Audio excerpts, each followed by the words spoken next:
Hello, everybody. This is Pierre Gerudi, and tonight I'm going to answer one of the questions sent by one of my fans to the social media. And as you can see, the question behind me: what's gonna happen to retail shops?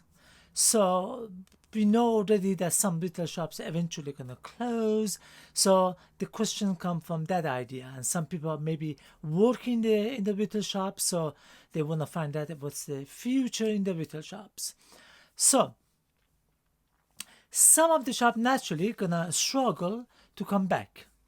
Therefore, those retailers that have a strong finances will likely stay and come out stronger. So they're gonna look at for the struggling competitors and to try to take it over. That's what we call them M&A, merger and acquisition. So some of those companies they're gonna that's how they're gonna do it. Do you remember the famous movie Pretty Woman? In that movie, Richard Gere had a company, and his company was just buying struggling companies, taking them over, and chop them up and sell them. And Julia Roberts will ask him not to do it.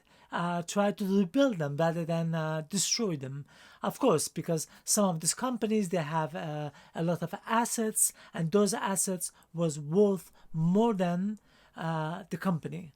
So the company was struggling financially; they didn't know what to do, so they sell them cheap.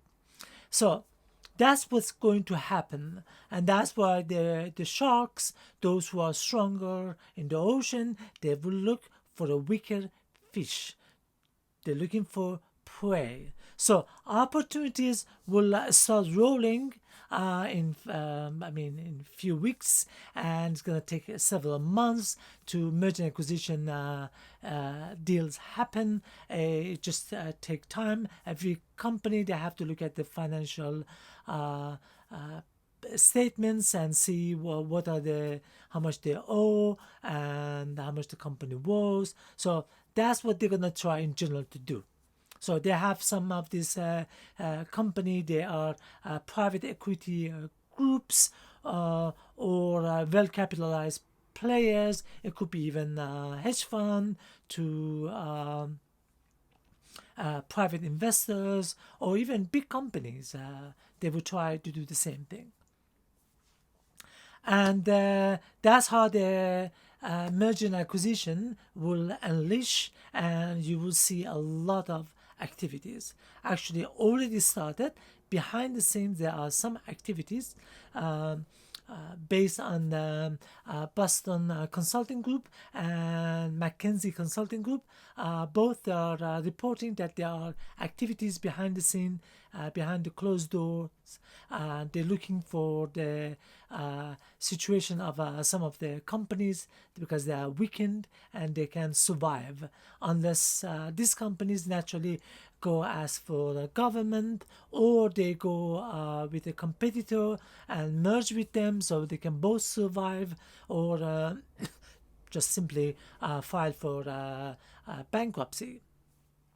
Anyway, they're looking for bargain, and the bargain comes from the company who are weakened by the pandemic. Market has been very hard, and the market has been hurt very hard, and that hit was weakened the company, and so there's going to be gap between the winners and losers. So it's going to widen. So those company weekend is going to happen. So then after that, it's going to take for years till maybe another next recession. Again, a few company weekend will go out of business, and the stronger will become stronger, or the stronger one this season will disappear in next recession. Anyway. According to the McKinsey Consulting Group, previously, pre-virus, the companies who were weakened in the fashion industry, it was about 34% of the companies. Now, with the pandemic, right now in place, these numbers reach about 80%. I mean, 80% of these fashion companies are weakened, and we don't know what's going to happen to them. Out of this, based my opinion, about half of them, about 30 to 40% of them, will go out of business, will go bankrupt, or as we say, they go into administration. So that's where I think there is a lot of opportunities. Now, the opportunities is not just for the big players. It could be also for small players.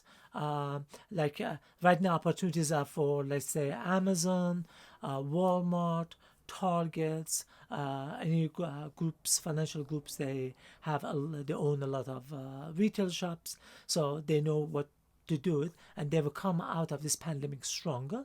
And but this is the top echelon of the big company.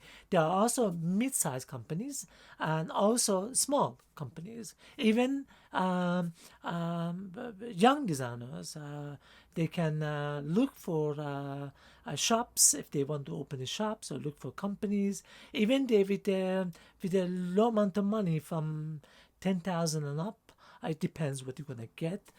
You'll be able to grab the opportunity. And let's say if you go to shops, the shop's gonna close anyway, so you get the whole thing. Okay, or you have a small factory, it's gonna close, you get the whole thing. You get the lease.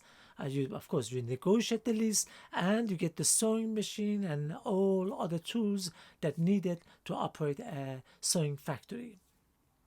So, in my ideas, is best for everybody looking for opportunity. Of course, you need to have some basic amount of money. Without that, you can go out there and try to make a deal. Of course, there are possibilities, but that's quite low. You need some cash in your hand. Or if you're able, let's say you have a house which is the assets, and you can borrow money based on the asset, or release some equity from that asset you already have. Let's say you're mortgaging, you already paid about 70% of the mortgage. You can remortgage it and get some of the money and go buy a company or retail shops or whatever you're looking for. Anyway, I hope this my explanation clarified as an answer to the question, and I hope I had some value to the audience. And thank you for watching and listening. If you have any comments, questions, remarks, suggestions, please let me know. I am on most of the social media, and as well as please like it, subscribe it, share it, and leave a comment. And thank you for that. Good night, and talk to you tomorrow night.